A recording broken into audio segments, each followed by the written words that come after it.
The Studio Strat single coily type thing. It's just the cheapo standard Squire.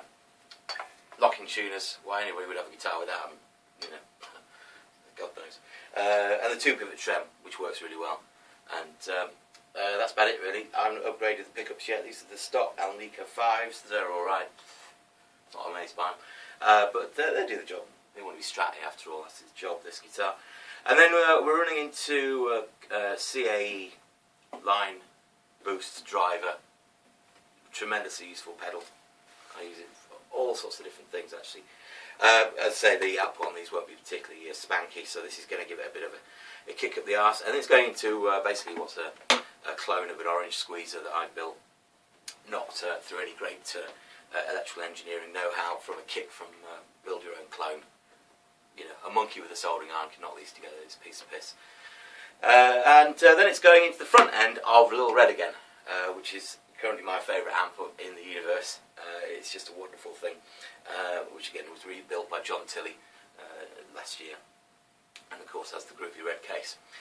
So yeah, so listen, and oh yeah, we've got a Behringer reverb machine, cheapo reverb pedal in the effects loop that he put into this, which again has been a bit of a revelation, tremendously useful. So just some clean tones.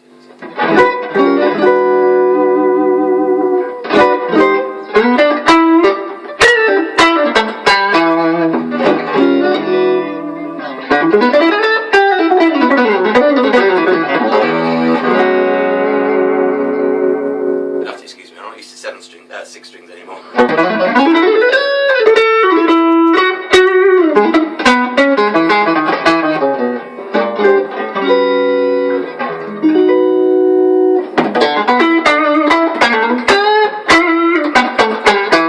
Nice and spanky there.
Nice. Yeah, I tune now.